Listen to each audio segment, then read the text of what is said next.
¿Qué tal, hermanos? Un gusto saludarlos. Mi nombre es Mauricio Acuña y el tema que me han asignado es el del análisis de la iglesia contemporánea en la misión. Antes de entrar de lleno en el tema, quisiera presentarme un poco para aquellos que no me conocen. Ya les dije mi nombre, Mauricio Acuña. Soy casado. Mi esposa se llama Adriana. Tenemos casi 18 años de casados. Dios nos ha dado dos hijos. Nuestro hijo mayor David tiene 14 años, nuestra nena, nuestra hija Geset, tiene 10 años de edad, ambos son mexicanos, así que somos una familia multicultural.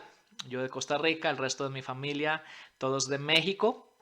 Y Dios nos ha dado el privilegio, la oportunidad de ejercer nuestra carrera ministerial en diferentes países, en diferentes áreas de ministerio. Hemos trabajado en el pastorado, un poco en plantación de iglesias, en multiplicación de obreros y líderes. Y recientemente nuestro último ministerio fue en Albania, un pequeño país en Europa Oriental. Dios nos dio la oportunidad de servirla ya 5 años y de tener un poco de experiencia en el campo misionero fuera de América Latina, y es precisamente a partir de esa experiencia y por supuesto a partir de la palabra de Dios, a partir de estos dos elementos es que yo quisiera basar mi análisis de la iglesia contemporánea en la misión.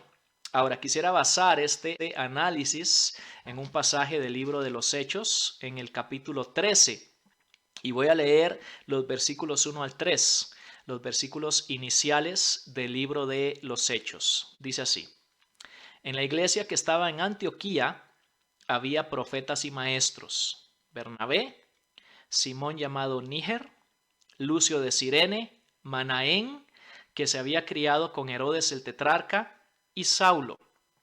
Mientras ministraban al Señor y ayunaban, el Espíritu Santo dijo: apártenme a Bernabé y a Saulo para la obra a la que los he llamado. Entonces, después de ayunar, orar y haber impuesto las manos sobre ellos, los enviaron. Estoy usando la versión de la Biblia que se llama la Biblia de las Américas.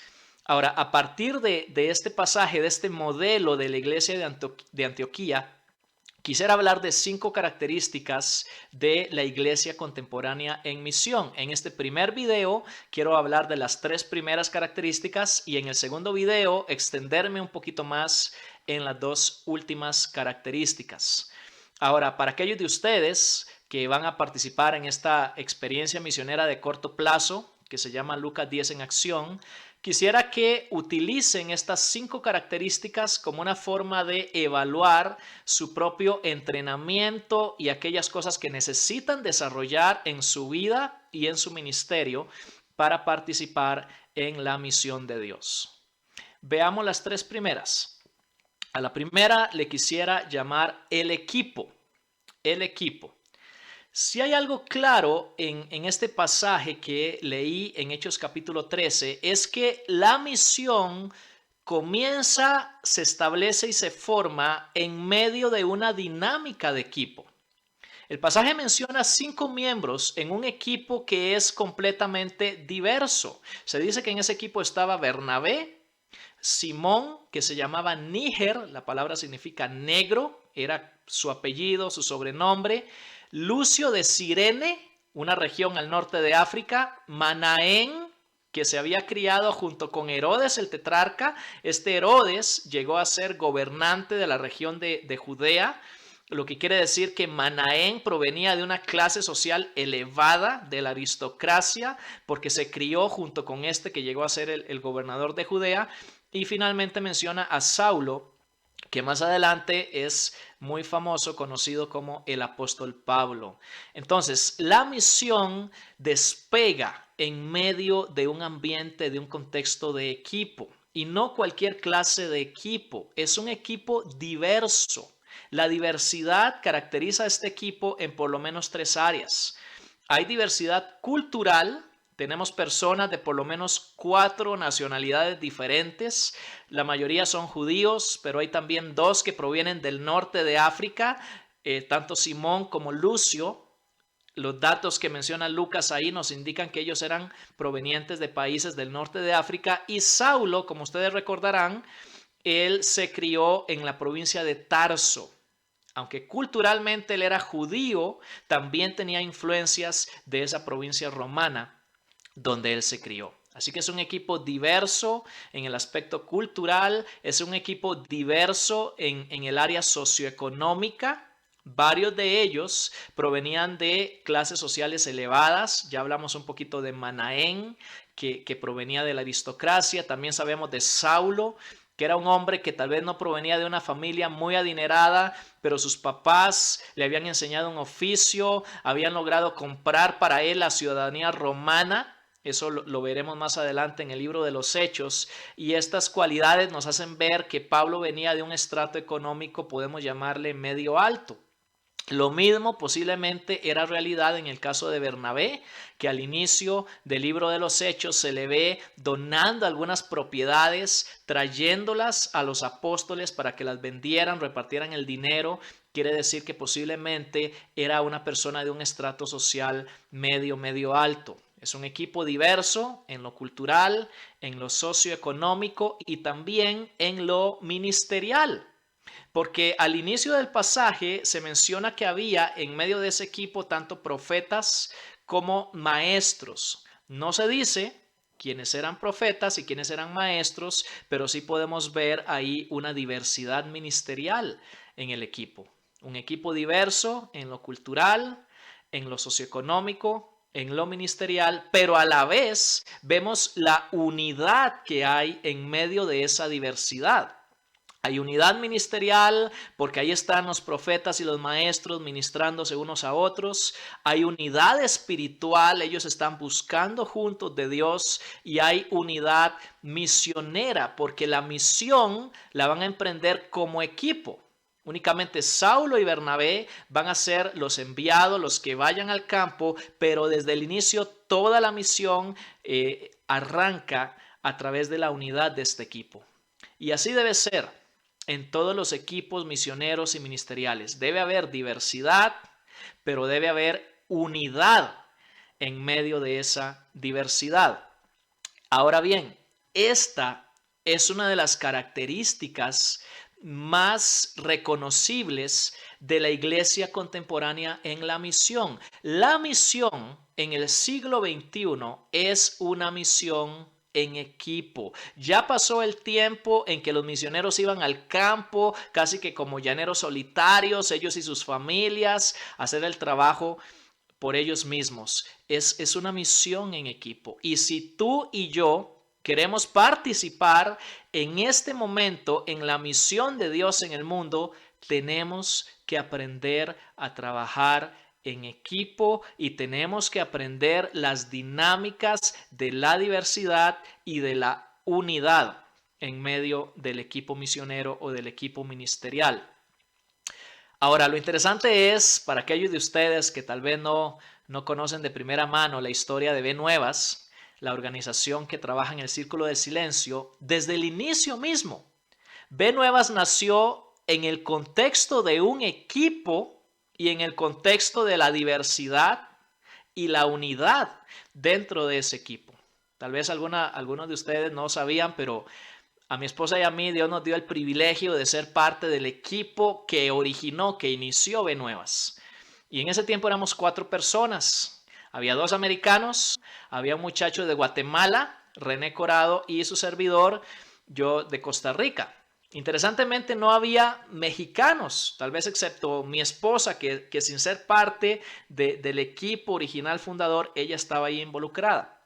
Pero más adelante, muy rápido, Dios nos dio varios mexicanos que se incorporaron al equipo. Desde el inicio, Ve Nuevas fue parte de esta dinámica de la iglesia contemporánea, la dinámica del equipo y la dinámica de la diversidad y de la unidad que se genera en medio de la diversidad. Ahora, quiero ser honesto, no siempre es fácil trabajar en equipo. En algunas ocasiones, en algunos momentos, nuestras diferencias culturales y ministeriales y socioeconómicas pueden generar tensión, pueden generar conflictos y no sabemos manejarlas. Y eso fue algo de lo que ocurrió al inicio de Ve Nuevas también. Pero gracias a Dios triunfó la unidad y la obra siguió adelante. Ahora, esta es una realidad de la iglesia en misión en el mundo entero. Cuando mi esposa y yo estábamos trabajando en Albania, éramos parte de la organización misionera Operación Movilización, una operación que trabaja a nivel internacional en muchos países, y en nuestro equipo ahí en Albania había personas de por lo menos entre 10 nacionalidades, en diferentes momentos más, a veces menos, pero nos tocó trabajar con personas de Corea del Sur, con brasileños, una muchacha de Australia, por supuesto albaneses, con europeos, alemanes y suizos y americanos, por supuesto, que siempre hay en el campo misionero. Una variedad de culturas, lo cual enriquece la obra misionera. Esta es la realidad de la iglesia en misión. Y si tú y yo, y quiero enfatizar esto una vez más, queremos ser parte de la misión de Dios en este tiempo, necesitamos aprender a trabajar en equipo. Si para ti esto es una debilidad, debes crecer en esta área del trabajo en equipo. Esa es la primera característica de la iglesia en misión, el equipo. A la segunda característica le vamos a llamar el encuentro.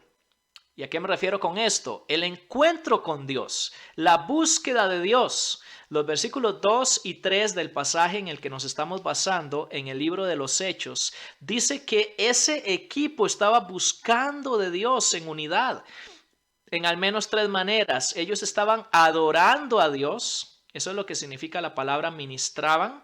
Ellos estaban ayunando juntos, y después ya cuando el Espíritu Santo habla y ellos van a enviar a Bernabé y a Saulo, dice que lo hacen en un ambiente de oración.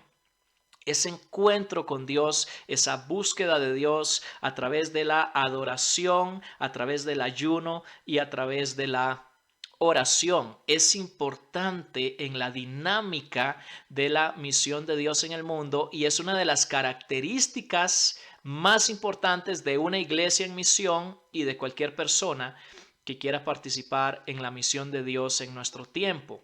De hecho, una de las cosas que es muy evidente en toda la historia del libro de los Hechos es que cada vez que va a haber un avance en la misión de Dios, ese se da en un ambiente de oración, en un ambiente de búsqueda de Dios. El bosquejo que Jesús da al inicio del libro de los Hechos, en el capítulo 1, versículo 8, decía que el evangelio debía ser predicado en Jerusalén, en toda Judea, en Samaria y hasta lo último de la tierra. Aquí en el capítulo 13 estamos empezando la última etapa de ese avance del evangelio. Estamos en la parte en que a partir de Antioquía el evangelio va a llegar hasta lo último de la tierra. Pero a lo largo del libro de los Hechos, en cada uno de esos momentos de avance, siempre fue en un ambiente de oración. Si ustedes leen todo el libro de los Hechos, van a ver esa constante. Cada vez que hay un avance en la obra de Dios, en la palabra de Dios, se va a dar en un ambiente de oración, en una búsqueda de Dios, en un encuentro con Dios, y eso es lo que pasa acá en Hechos capítulo 13. E interesantemente, eso ocurrió también al inicio de B Nuevas. No solo Dios nos dio el privilegio de comenzar la organización en equipo, sino en un ambiente de oración. B Nuevas inició porque estaba recopilando información después del censo del año 2010 que hizo el INEGI acá en México, y él notó que en el centro del país había muchísimos municipios con menos del 1% de evangélicos. En ese tiempo, varios misioneros y pastores y plantadores de iglesias nos reuníamos para orar una vez al mes, casi siempre en la ciudad de León, Guanajuato. En ese tiempo mi esposa y yo, mi familia, vivíamos ahí en León, y venían misioneros y plantadores de iglesias de diferentes lugares y nos juntábamos a orar y teníamos comunión y nos animábamos. En una de esas reuniones de oración, trajo los resultados de su investigación cuando recopiló los datos del INEGI, y eso encendió una chispa en varios de los que estábamos ahí presentes y dijimos, tenemos que hacer algo, y ese fue el nacimiento de Benuevas. No solo en un ambiente de equipo, sino también en un ambiente de oración.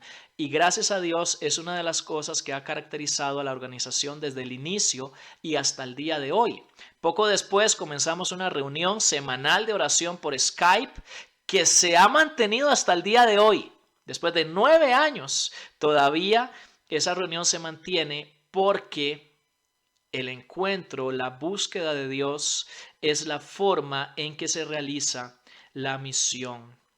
Esto nos habla de la importancia de aprender a buscar de Dios. Si tú realmente quieres ser parte de la misión de Dios, necesitas ejercitarte, entrenarte, disciplinarte en la búsqueda de Dios, en el encuentro con Dios. Es parte fundamental de nuestra participación en la misión.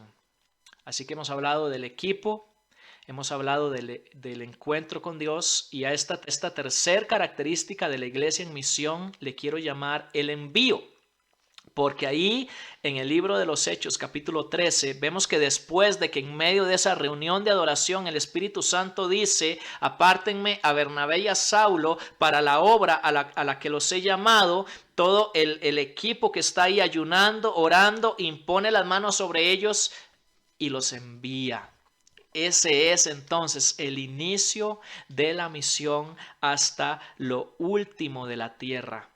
Fíjense la progresión, el proceso que este pasaje presenta. Dios es el que llama, pero el liderazgo es el que respalda, y la iglesia es la que envía a los misioneros. No es Bernabé y Saulo diciendo: ¿saben qué? Yo oí una voz de Dios que me dijo: vas a ser misionero, así que me voy, me apoyen o no me apoyen. No vemos ese individualismo.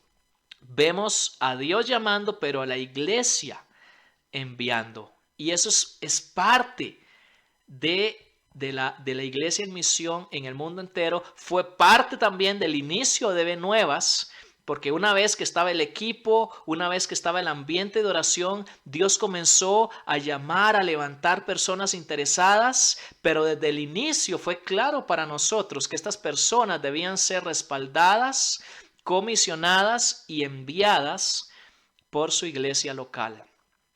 Y es también una de las características que tú necesitas tener si quieres ser parte de la misión de Dios en el mundo. Si Dios te ha llamado a participar en su misión, ese llamado va a ser confirmado, respaldado mediante el envío de tu iglesia local. Es parte fundamental de nuestra participación en la misión de Dios. Así que estas son las 3 características de la iglesia en misión que quiero tocar en esta primera parte, en este primer video. Hablamos del equipo, hablamos del encuentro, la búsqueda de Dios, y hablamos del envío. Dios envía a través de la iglesia. Dios nos envía a todos nosotros a un campo misionero enormemente necesitado. Bernabé y Saulo, los primeros misioneros enviados por esa iglesia de Antioquía, fueron a lugares, a ciudades, a pueblos donde el evangelio nunca había sido escuchado. Y lo mismo es una realidad del día de hoy, ya sea que tú vayas al Círculo del Silencio, a uno de esos municipios donde todavía no se ha establecido una iglesia evangélica o donde hay muy pocos creyentes evangélicos, o sea que Dios te llame algún día a ir a algún país hasta lo último de la tierra donde el evangelio todavía no se ha conocido. Y puede ser que de algunos de los que me están escuchando en esta hora Dios llame y envíe a ser misioneros a otras naciones. Pero si eso es así, si Dios te está llamando y si Él quiere enviarte, tú necesitas aprender a trabajar en equipo, porque esa es la realidad de la iglesia en misión el día de hoy. Aprender a buscar a Dios en oración, en su palabra, en adoración, en ayuno. Aprender que necesitas el respaldo de tu iglesia local para ser enviado, que esta no es una obra únicamente tuya, sino que debe ser respaldada por los líderes de la iglesia donde Dios te ha puesto. Así que mi exhortación final es a desarrollar, entrenarte a ti mismo en estas 3 características, y en el siguiente video quiero presentarte las últimas 2 también. Quiero tratar en este segundo video las 2 últimas características y basándome en los 2 personajes principales del pasaje que estamos leyendo en el libro de los Hechos capítulo 13, quiero basar la primera característica que vamos a ver ahora en el personaje de Bernabé y la segunda en el personaje de Saulo, los 2 hombres principales que el Espíritu Santo aparta y envía al primer viaje misionero hasta lo último de la tierra. Así que vamos a hablar de el primer punto de este segundo video, la cuarta característica de las 5, y le vamos a llamar la multiplicación. Nos vamos a basar, como ya lo he dicho, en el ejemplo de Bernabé. Pregunto, ¿cómo se llamaba Bernabé? Obviamente parece una pregunta un poquito obvia, ¿no? Sin embargo, lo interesante del asunto es que su nombre original no era Bernabé. Fue, por decir así, un sobrenombre, un apodo que los apóstoles le pusieron, cuyo significado es hijo de consolación, o también puede traducirse consolador. Según Hechos 4:36, su nombre original era José. Y los apóstoles le pusieron el sobrenombre de Consolador precisamente por una de las características principales, una de las cualidades más importantes del carácter de este hombre. Él era alguien que continuamente reforzaba a otros, que continuamente levantaba, ayudaba a otros. Y yo diría que esa es una de las características principales de un multiplicador. Cuando digo multiplicación, me refiero a la tarea de reproducir obreros y líderes para el avance de la obra de Dios en el mundo. Y sin duda alguna, esta es una de las características de la iglesia contemporánea en la misión que todos nosotros necesitamos cultivar. Si queremos tener alguna esperanza de que la obra de Dios en nuestro propio tiempo, en nuestra propia generación avance, necesitamos convertirnos en reproductores o en multiplicadores de obreros y de líderes. Veamos cómo fue en el caso de Bernabé. Quiero hablar de 2 ejemplos particulares de personas a las cuales Bernabé reforzó para multiplicarse en ellos como líderes. El primero es el caso de Saulo, el mismo personaje que aparece acá en el libro de los Hechos capítulo 13. Por lo menos en 2 ocasiones anteriores en el libro de los Hechos, tanto en el capítulo 9 como en el capítulo 11, Bernabé actúa como un reforzador, como un multiplicador para Saulo. Allá en el capítulo 9, cuando Saulo llega a Jerusalén siendo anteriormente un perseguidor de la iglesia y los demás discípulos no querían relacionarse con él, Bernabé lo toma, lo lleva con los demás apóstoles, dándole así su respaldo.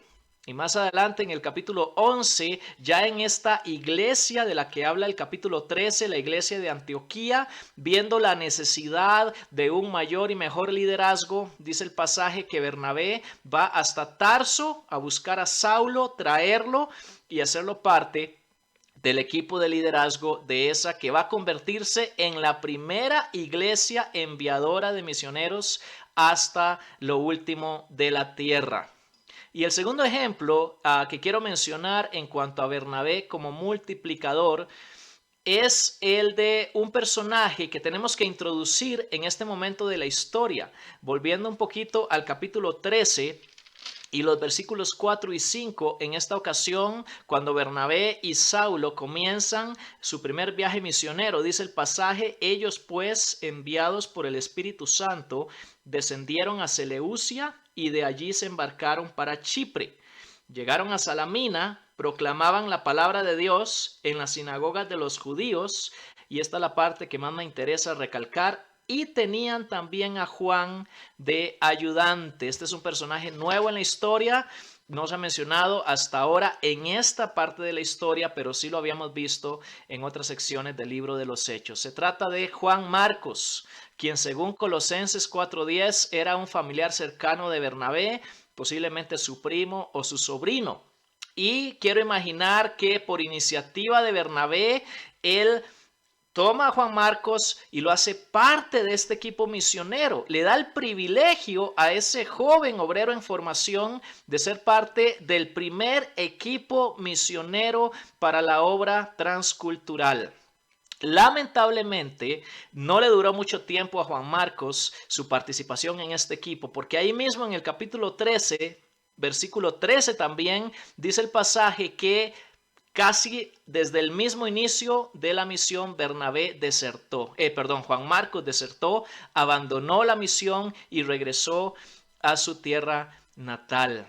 Esto trajo más adelante un conflicto entre Bernabé y Saulo, porque al inicio del segundo viaje misionero, en el capítulo 15 del libro de los Hechos, Bernabé quiere volver a llevar a Juan Marcos. Quiere que él siga siendo ayudante en esa labor, pero Saulo se niega precisamente porque Juan Marcos abandonó la labor en el primer viaje misionero. Eso causa un conflicto entre ellos y al final terminan separándose. Bernabé toma a su familiar, a su sobrino Juan Marcos, se va a hacer misión a Chipre y Pablo elige a Silas como su nuevo compañero de misión. Ahora, quiero dejar claro algo. Tanto Bernabé como Pablo eran multiplicadores los dos. Hay una lista de jóvenes obreros en el Nuevo Testamento que fueron formados, multiplicados por Pablo. Pero en el caso particular de Juan Marcos, la influencia principal fue la de su tío o su primo Bernabé. Ahora pensemos por un momento. ¿Qué se hubiera perdido en medio del cumplimiento de la misión de Dios si Bernabé no hubiera reforzado a su sobrino en medio del fracaso que éste había tenido? Ese mismo hombre Juan Marcos es el que escribió el evangelio que hoy conocemos como el Evangelio de Marcos. Es el mismo que nos dejó uno de los documentos más importantes en la historia cristiana. Es más, el apóstol Pablo más adelante, ya al final de su carrera ministerial, en 2 de Timoteo 4:11, le dice a Timoteo, a quien por cierto Pablo había multiplicado, trae a Marcos, toma a Marcos y tráelo contigo porque me es útil para el ministerio. La labor de Bernabé en reforzar, en multiplicar a su sobrino o a su primo Marcos, nos legó uno de los obreros más importantes del cristianismo original. Cada uno de nosotros necesitamos ser multiplicadores de otros. Al final voy a hablar un poquito más acerca de esto. Entonces, la primera cualidad de este segundo video le hemos llamado la multiplicación, tomando el ejemplo de Bernabé, el consolador, o podríamos también llamarle el reforzador, el multiplicador. La segunda característica que quiero resaltar en esta ocasión le vamos a llamar la transformación. Quiero basarme acá en el ejemplo de Saulo, porque Saulo representa exactamente la clase de proceso que Dios utiliza en nuestras vidas para transformarnos y hacernos instrumentos útiles en sus manos. Cada uno de nosotros necesitamos pasar por un proceso de transformación si realmente queremos ser usados por Dios en el cumplimiento de su misión. Imagínate lo que es tomar a un enemigo de la iglesia, a un perseguidor de la iglesia, que eso era Saulo, hasta el capítulo 8 del libro de los Hechos, y convertirlo en uno de los mayores apóstoles, en uno de los principales propulsores de la obra y la misión cristiana hasta lo último de la tierra. De Saulo el perseguidor a Saulo el apóstol a los gentiles, hubo un proceso, una obra de transformación de Dios. Esto no ocurrió de la noche a la mañana y tampoco va a ser así en el caso de nosotros. Todos nosotros debemos pasar por ese proceso transformador si queremos que Dios use nuestras vidas en su misión. ¿Y en qué consiste ese proceso? Quisiera hablar brevemente de 3 pasos de ese proceso de transformación que Dios usa en nuestras vidas. Al primer paso de este proceso transformador le vamos a llamar sujeción. Ahora, la conversión de Saulo es uno de los acontecimientos principales narrados en el libro de los Hechos. Es tan importante que hay 3 relatos de la conversión de Saulo. En Hechos capítulo 9, en Hechos capítulo 22 y en Hechos capítulo 26. Básicamente, ustedes conocen la historia de seguro. Él iba hacia una ciudad que se llamaba Damasco, con órdenes, con cartas del liderazgo religioso judío para perseguir, apresar e incluso matar cristianos. Yendo de camino, el Señor Jesucristo se le aparece repentinamente y le pregunta: Saulo, Saulo, ¿por qué me persigues? Ante lo cual este hombre desorientado hace 2 preguntas que fueron el inicio de la transformación de su vida. Y la primera pregunta que él hace es: ¿quién eres, Señor? Y la segunda: ¿qué haré, Señor? ¿Qué quieres que haga? Esas, podremos llamarle así, son las preguntas de la sujeción. Tienen que ver con quién es el Señor de nuestras vidas y cuál es la voluntad del Señor para nosotros. Y cada uno de nosotros debe ser capaz de formular y dar respuesta a estas preguntas si realmente queremos ser usados por Dios en su obra. La transformación que Dios quiere llevar a cabo en nuestras vidas comienza por nuestra sujeción a Jesucristo como nuestro Señor. Ese mismo hombre que preguntó esas 2 cosas cuando se encontró con el Jesús resucitado en el camino a Damasco, más tarde iba a escribir en la carta a los Romanos capítulo 14 que Cristo para esto murió y resucitó, para ser Señor, tanto de los muertos como de los que viven. Y ese mismo hombre escribió más adelante en 1 Corintios capítulo 6, versículo 10, que aquellos que hemos creído en Jesús le pertenecemos porque hemos sido comprados por un precio. El precio de la sangre preciosa que Jesucristo derramó en la cruz, que no solamente ha perdonado nuestros pecados, sino que nos ha constituido en una posesión de Jesucristo. Le pertenecemos a Él.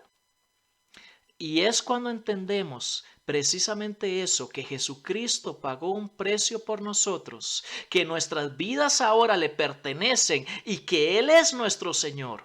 Cuando entendemos esto y nos sujetamos al señorío de Cristo en nuestras vidas, es que Dios comienza ese proceso de transformación que nos va a llevar a ser instrumentos útiles en sus manos. Y mi pregunta para ti es: ¿has tú reconocido que tu vida le pertenece a Jesucristo porque Él pagó un alto precio por ti? ¿Has tú sometido tu vida a ese señorío de Cristo? ¿Le has preguntado: Señor, ¿qué quieres que yo haga con mi vida, con mi tiempo, con los talentos, con los recursos que tú me has dado? Porque es en ese momento en que sometemos nuestra vida al señorío y la voluntad de Jesucristo que Dios inicia una obra de transformación en nosotros. Al segundo paso en este proceso de transformación le vamos a llamar preparación. Preparación, porque todos nosotros necesitamos ser formados por Dios. La preparación tiene que ver con el aprendizaje. Tiene que ver con que muchas veces Dios nos pone, por decir así, en un desierto.